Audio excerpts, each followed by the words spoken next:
와튜브, 이 시간에는 일본이 한국에 두고 간 일본 적산 기업을 살펴보겠습니다. 일제 식민지 35년 동안 일본은 조선 근대화 구실로 철도, 항만, 전기, 도로 등 많은 사회 인프라 건설에 인력, 시간, 자금을 투자했습니다. 일본인은 조선에 많은 근대화 기업도 세웠는데요. 1945년 일제 식민지가 끝나자 일본인은 35년 동안 건설한 사회 인프라 시설과 운영한 기업을 어쩔 수 없이 남겨둔 채 미군에 의해 추방당했습니다. 1945년 해방 이후 3년간 한국을 지키고 관리했던 미군정은 일본과 사이가 좋지 못해 퇴각하는 일본 재산을 모조리 몰수했는데요. 일본 재산을 몰수한 미군정은 1948년 건국한 대한민국 이승만 건국정부에 소유권을 전부 넘겼습니다. 일본이 조선에 두고 간 재산 분포는 남한 30%, 북한 70% 정도이며 금액은 약 50억 달러로 추정되고 있습니다. 미군정이 몰수해 이승만 건국정부에 넘긴 일본 기업을 이승만 건국정부는 다시 한국인 기업에 넘겼습니다. 당시 일본 적산 기업을 넘겨받은 한국 기업을 나열해보면 김무성 아버지 김용주에게 불화한 가내보방직 광주공장이 지금의 전남방직, 일신방직이 되었고, 최태원 현 SK 회장 큰아버지 최정권에 불화한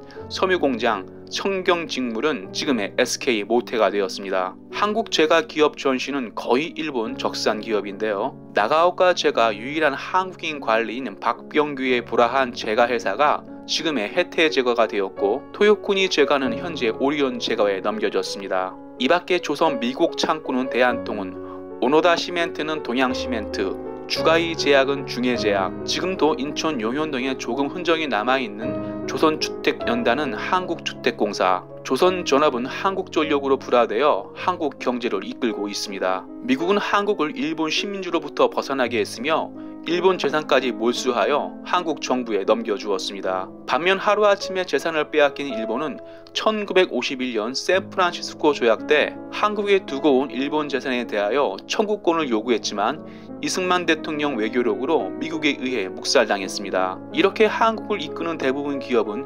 미군정이 일본으로부터 몰수하여 이승만 건국정부에 넘겨준 것입니다. 미국에서 교육받고 자유와 근대화 중요성을 깨달은 이승만 건국 대통령은 몰수한 일본 적산 기업을 경험있고 용기 있는 한국인 민간 기업가에 넘겨주어 한국인 민간 기업가 양성을 시작했습니다. 이승만 건국정부 바통을 이어받은 박정희 대통령은 더욱더 민간 기업이 성장할 수 있도록 정책을 펼치는데요. 박정희 대통령은 당시 야당 극심한 반대에도 고속도로를 만들고 철도를 확장해 인력과 물자 수송을 원활하게 했고, 민간 기업이 힘낼 수 있도록 사채 동결 조치를 시행했습니다. 제조업에 꼭 필요한 철을 만들기 위해 포항제철을 대일 청구권으로 만들었습니다. 또한 선진국처럼 석탄을 개발하여 벌거숭이 산을 지금의 울창한 산림이 있는 국가로 환골탈퇴했습니다. 석탄을 개발하지 않는 나라는 산에 있는 나무를 에너지로 사용해 모두 벌거숭이 산이 됩니다. 그렇다면 북한에 더 많이 남아있던 일본 적산 기업은 어떻게 됐을까요? 미국식 자유민주주의 시장 체제를 선택했던 한국과 다르게 소련식 공산주의를 선택했던 북한은 북한 수뇌부만 한몫 챙겨 주머니에 넣었습니다.